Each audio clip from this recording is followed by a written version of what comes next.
नमस्कार, KP news के 10 बजे के कर्नाटका बुलेटिन में आपका स्वागत है। मैं हिना शेख आपके साथ। पहले एक नजर डालते हैं आज के मुख्य समाचारों पर। कर्नाटक अल्पसंख्यक विकास निगम लिमिटेड से आवेदन आमंत्रण। मकान नुकसान के पीड़ित के लिए विधायक प्रभु चौहान समझौता ज्ञापन जारी किया। कर्नाटक में सिद्धरामैया सरकार के 100 दिन पूरे। डीके शिवकुमार परमेश्वर ने देवीय हस्तक्षेप की मांग की। पीएम मोदी कालाधन वापस नहीं लाए, सुब्रमण्यम स्वामी का कहना।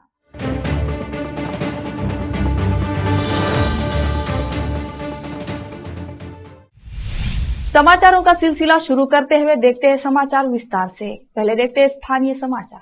कर्नाटक अल्पसंख्यक विकास निगम बीदर ने जागरूकता ऋण योजना, यात्री ऑटो रिक्शा, माल वाहन, टैक्सी वाहन, श्रम ऋण योजना, व्यावसायिक प्रोत्साहन योजना, गंगा कल्याण की खरीद के लिए सब्सिडी योजना के कार्यान्वयन के लिए पात्र उम्मीदवारों से आवेदन आमंत्रित किए हैं। धार्मिक अल्पसंख्यकों, मुस्लिम, ईसाई, जैन, बौद्ध, पारसी और सिखों से संबंधित लोग जिनकी वार्षिक आय शहरी क्षेत्रों में 1,30,000 और ग्रामीण क्षेत्रों में 81,000 की सीमा के भीतर है, आवेदन कर सकते हैं। आवेदकों के पास एक राष्ट्रीयकृत बैंक खाता होना चाहिए। आवेदन में इसका उल्लेख करना चाहिए। आवेदक की आयु सीमा 18 से 55 वर्ष के बीच होनी चाहिए। इन सभी योजनाओं के लिए ऑनलाइन आवेदन किया जा सकता है। 25 सितंबर आवेदन करने की आखिरी तारीख है। अधिक जानकारी के लिए जिला प्रबंधन कर्नाटक अल्पसंख्यक विकास निगम नियमित मौलाना आजाद भवन, गुरु नानक जीरा, चिकपेट, रिंग रोड, बीदर से यहां प्राप्त किया जा सकता है या फोन नंबर 235178 पर संपर्क किया जा सकता है। विशेष संवाददाता की रिपोर्ट। सरकार ने 2023-24 में भारी बारिश के कारण मकान क्षति के पीड़ितों को मुआवजा जारी किया है। पूर्व मंत्री और विधायक प्रभु चौहान ने 28 अगस्त को औराद में लाभार्थियों को समझौता पत्र वितरित किए। इस अवसर पर उन्होंने कहा कि बरसात के मौसम की शुरुआत में भारी बारिश के कारण निर्वाचन क्षेत्र में कई घर क्षतिग्रस्त हो गए।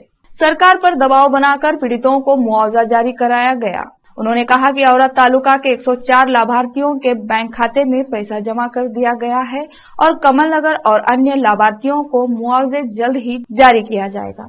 भारी बारिश के दौरान मैंने क्षेत्र का दौरा किया और वास्तविकता और अपनी आंखों से देखा और संबंधित अधिकारियों को मकान क्षति की सटीक रिपोर्ट प्रस्तुत करने का निर्देश दिया।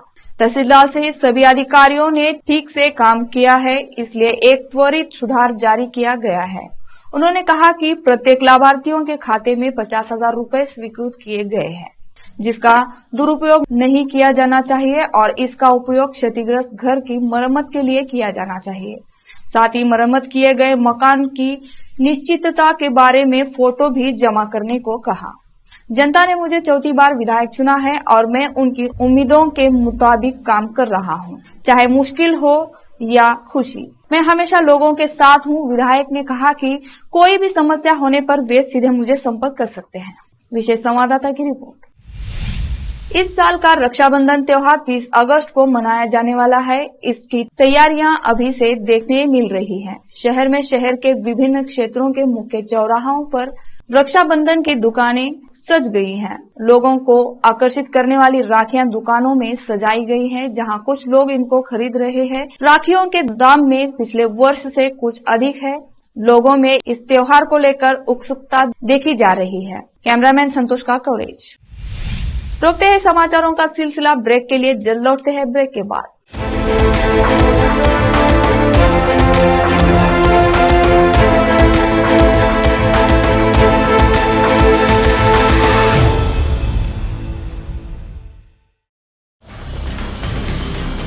हिंदुस्तान के हर कोने में हम हैं मौजूद।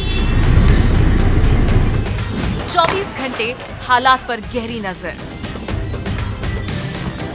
खबरों से जुड़े चुपते सवालात और आपको दिखाता है धार्मिक, सामाजिक, राजनीतिक, लोकल और इंटरनेशनल न्यूज की सबसे बेहतर कवरेज, जो आपको रखती है हर पल बाखबर। देश और दुनिया भर की खबर के लिए देखते रहें KP news 24/7। Noor education trust Bidar की ओर से चलाए जाने वाला Noor MEd and BEd college Bidar, recognised by NCTE Delhi and affiliated to Gulbarga University, Gulbarga. Admission are open for the academic year 2022-23. विशेषज्ञ और सक्षम शिक्षकों द्वारा शिक्षा प्राप्त करने के लिए नूर एमएड एंड बीएड कॉलेज में दाखिला लें और शांत वातावरण में शिक्षा प्राप्त करें। बीदर शहर में बेहतर शिक्षा का एकमात्र केंद्र Noor MEd and BEd college, Shahpur gate, Bidar. Phone numbers 9945283920, 8482221297।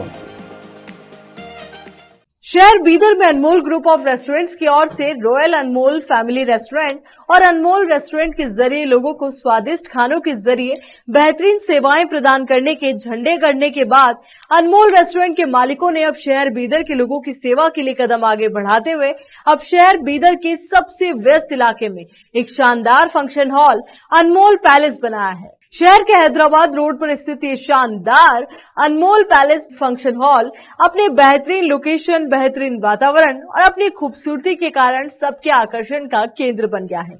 यहाँ पर खूबसूरत हॉल, दूल्हा दुल्हन के लिए खूबसूरत स्टेज, खुला और हवादार डाइनिंग हॉल उपलब्ध है और साथ ही यहाँ पर अलहदा वेस्ट सेक्शन और वीआईपी सेक्शन भी मौजूद है।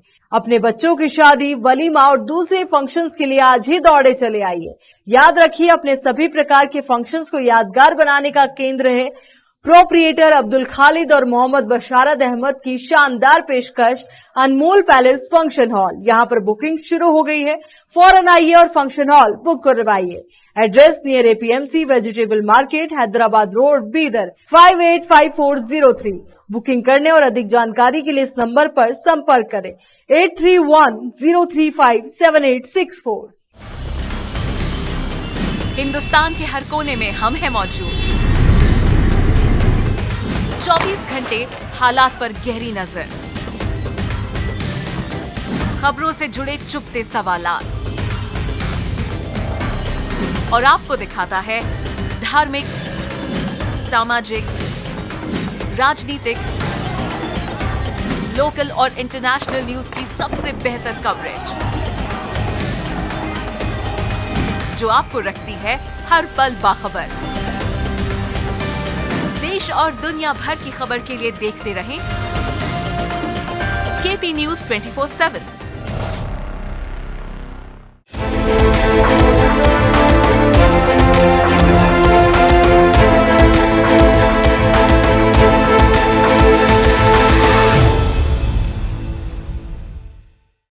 ब्रेक के बाद आपका स्वागत है। देखते हैं राज्य के अन्य समाचार। कांग्रेस सरकार के रविवार को 100 दिन पूरे होने पर मुख्यमंत्री सिद्धरामैया ने कहा कि सरकार समानता का रास्ता अपना रही है। उन्होंने कहा कि समाज के अंतिम व्यक्ति तक पहुंचने की इच्छा से बनी सरकार अपनी शताब्दी मना रही है। सिद्धरामैया उनके डिप्टी डीके शिव कुमार और 8 मंत्रियों ने 20 मई को शपथ ली। मुख्यमंत्री ने एक्स पर पोस्ट की एक श्रृंखला में कहा, पिछले विधानसभा चुनाव में हमारे राज्य के मतदाताओं ने हम पर अपना भरोसा और विश्वास रखा। हमने 135 सीटें जीतकर पूर्ण बहुमत के साथ एक मजबूत सुरक्षित सरकार बनाई। हम इस अवसर का अच्छा उपयोग कर रहे हैं और लोगों के लिए काम करने की कोशिश कर रहे हैं। उनकी अपेक्षाओं को पूरा करने के लिए ईमानदारी से प्रयास कर रहे हैं। सीएम ने कहा कि उनकी सरकार गारंटी और विकास परियोजनाओं के कार्यान्वयन के साथ साथ देश को बुद्ध, बसव, अंबेडकर, कुवेंपु, कनकदास, नारायण गुरु और अन्य जैसे दार्शनिकों द्वारा दिखाए गए समानता के मार्ग पर ले जा रही है। उन्होंने पोस्ट किया, हमारी यात्रा सरकारी कार्यक्रमों के माध्यम से समाज के अंतिम छोर पर मौजूद लोगों तक पहुंचने की उम्मीद के साथ शुरू हुई है। मुख्यमंत्री सिद्धरामैया जब अपने गृह नगर मैसूरू में थे और गृह लक्ष्मी योजना के शुभारंभ की तैयारियों का निरीक्षण कर रहे थे, तब उप मुख्यमंत्री डीके शिव कुमार और गृह मंत्री डॉक्टर जी परमेश्वर ने सरकार के 100 दिन पूरे होने पर ईश्वरीय आशीर्वाद मांगा। सत्तारूढ़ दल ने 30 अगस्त को भव्य समारोह की योजना बनाई है, जब वायनाड के सांसद राहुल गांधी गृह लक्ष्मी योजना का शुभारंभ करेंगे। सूत्रों ने कहा कि शिव कुमार और परमेश्वर ने अपने हित में और सरकार के कल्याण के लिए धार्मिक स्थलों का दौरा किया। ऐसा कहा जाता है कि पुजारियों ने दोनों को राज्य में शीर्ष पद दिलाने के लिए कुछ अनुष्ठान किए हैं। शिव कुमार तिप्तूर के पास कदसिद्धेश्वर मठ में थे, जबकि परमेश्वर और उनकी पत्नी कनिका परमेश्वरी ने हासन के कोड़ी मठ का दौरा किया, जो अपनी राजनीतिक भविष्यवाणियों के लिए लोकप्रिय है। इस जोड़े ने कुछ समय पहले कदसिद्धेश्वर मठ का दौरा किया था, क्योंकि कुछ राजनेता इसे शक्तिशाली मानते हैं। वरिष्ठ भाजपा नेता डॉक्टर सुब्रमण्यम स्वामी ने प्रधानमंत्री नरेंद्र मोदी पर 71 विदेशी बैंकों में जमा $3 ट्रिलियन के काले धन को वापस लाने के लिए कोई कदम नहीं उठाने के लिए हमला किया। जैसा कि उन्होंने 2014 की लोकसभा में वादा किया था, उन्होंने आरोप लगाया जब अन्य देशों ने संयुक्त राष्ट्र से संपर्क करने अपने नेताओं के खिलाफ कार्रवाई की है, तो मोदी ने कांग्रेस नेता सोनिया गांधी के खिलाफ भी कोई कार्रवाई नहीं की है, क्योंकि वो अपने कुछ दोस्तों को निराश नहीं कर सकते। बेंगलुरु में श्री अय्यर और जगदीश शेट्टी द्वारा लिखित पुस्तक पेपर इन मनी आउट का विमोचन करने के बाद उन्होंने कहा, भाजपा भ्रष्टाचार के खिलाफ कार्रवाई नहीं कर सकती, क्योंकि कार्यकर्ता ईमानदार है, लेकिन नीति निर्माण एक धोखा है। पुस्तक विमोचन कार्यक्रम का आयोजन विराट हिंदुस्तान संगम की ओर से किया गया था। पूर्व केंद्रीय मंत्री ने सुझाव दिया कि लेखक किताब को मोदी को भेजे, ताकि मोदी देश को बेहतर आर्थिक रास्ते पर ले जाने की शुरुआत कर सके। स्वामी ने केंद्रीय वित्त मंत्री निर्मला सीतारमण पर भी हमला किया, क्योंकि उन्हें लगा कि वित्त मंत्रालय का प्रबंध प्रधानमंत्री कार्यालय के अधिकारियों द्वारा किया जा रहा है। फिर से रोकते हैं समाचारों का सिलसिला ब्रेक के लिए, जल्द लौटते हैं ब्रेक के बाद।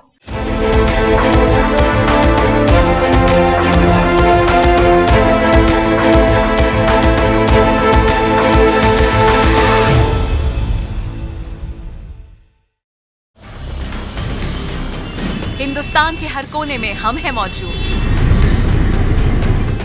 24 घंटे हालात पर गहरी नजर,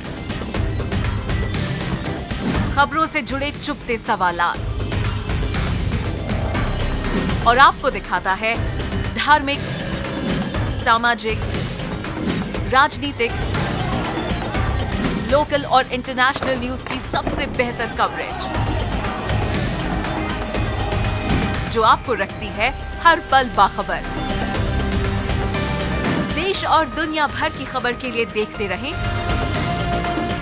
KP news 24/7। Noor education trust Bidar की ओर से चलाए जाने वाला Noor MEd and BEd college Bidar, recognised by NCTE Delhi and affiliated to Gulbarga University, Gulbarga. Admission are open for the academic year 2022-23. विशेषज्ञ और सक्षम शिक्षकों द्वारा शिक्षा प्राप्त करने के लिए नूर एमएड एंड बीएड कॉलेज में दाखिला लें और शांत वातावरण में शिक्षा प्राप्त करें।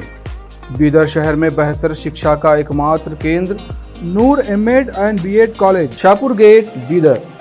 Phone numbers 9945283920, 8482221297।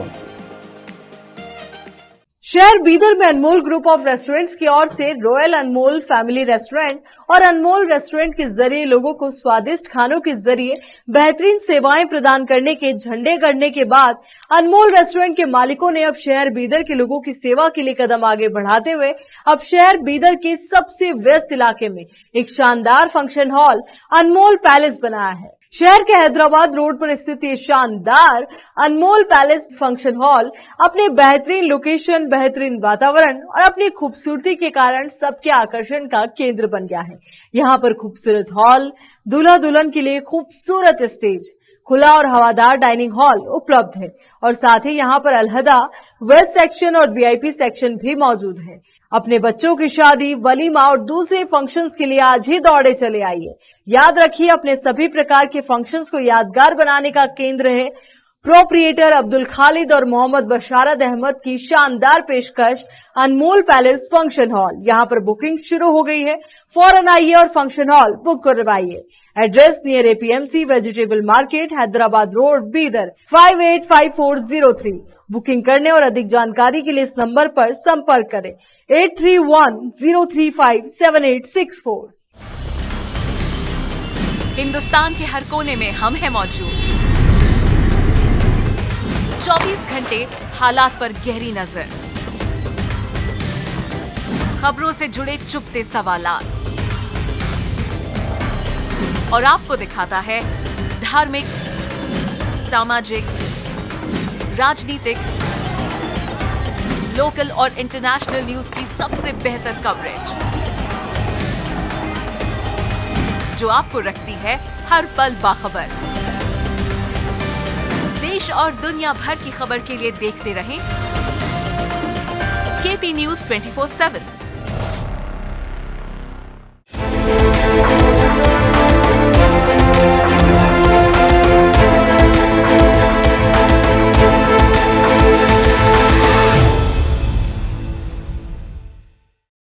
ब्रेक के बाद आपका स्वागत है। आइए देखते हैं समाचार।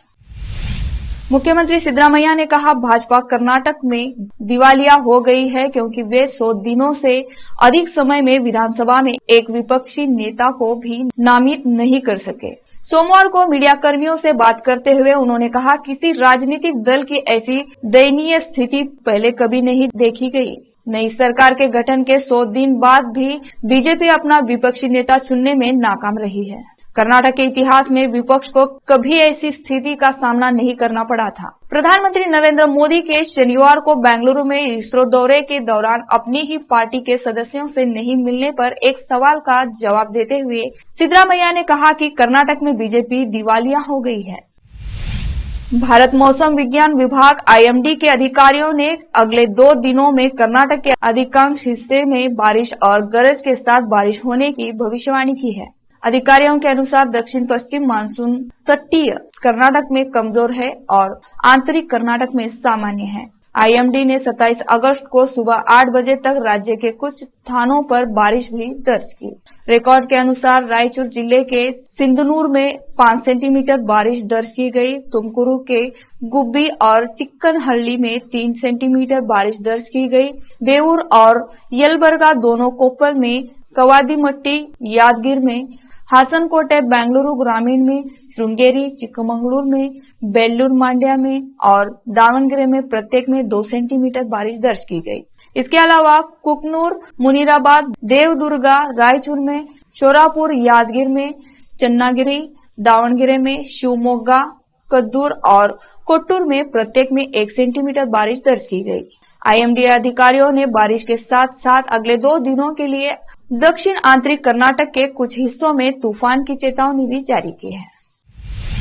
पूर्व प्रधानमंत्री और जनता दल सेक्युलर के अध्यक्ष HD देवेगौड़ा ने सोमवार को लोकसभा चुनाव के लिए कार्य योजना तैयार करने के लिए चामुंडेश्वरी विधायक GT देवेगौड़ा के नेतृत्व में पार्टी की एक कोर समिति के गठन की घोषणा की। जेडीएस सुप्रीमो ने एक संवाददाता सम्मेलन में कहा कि समिति 1 सितंबर से राज्य के सभी जिलों की यात्रा करेगी और पार्टी संगठन के बारे में अक्टूबर में पार्टी की राज्य स्तरीय समिति को एक रिपोर्ट सौंपेगी। उन्होंने कहा कि यह संगठन में प्रत्येक जिले के लिए वरिष्ठ बदलावों की सिफारिश करेगा। जेडीएस का यह कदम उन खबरों के बीच आया है कि कांग्रेस लोकसभा चुनाव को ध्यान में रखते हुए अपनी ताकत बढ़ाने के लिए विपक्षी भाजपा और देवेगौड़ा की पार्टी ने नेताओं को अपने पोल में लाने की कोशिश कर रही है। बीजापुर शहर के धन्वंतरी अस्पताल के पास महिला चोरों का एक गिरोह चोरी करने प्रयास कर रहा था। अस्पताल के सम्मुख रहने से यह चोरी का प्रयास करने में भागती महिला CCTV में कैद हुई है। मामला घंटा गोल गुंबज में दर्ज किया गया है। बीजापुर से फिरोज शेख की रिपोर्ट। फिर से एक नजर मुख्य समाचारों पर। कर्नाटक अल्पसंख्यक विकास निगम लिमिटेड से आवेदन आमंत्रण। मकान नुकसान के पीड़ित के लिए विधायक प्रभु चौहान समझौता ज्ञापन जारी किया। कर्नाटक में सिद्धरामैया सरकार के 100 दिन पूरे। DK शिवकुमार परमेश्वर ने देवीय हस्तक्षेप की मांग की। PM मोदी कालाधन वापस नहीं लाए, सुब्रमण्यम स्वामी का कहना।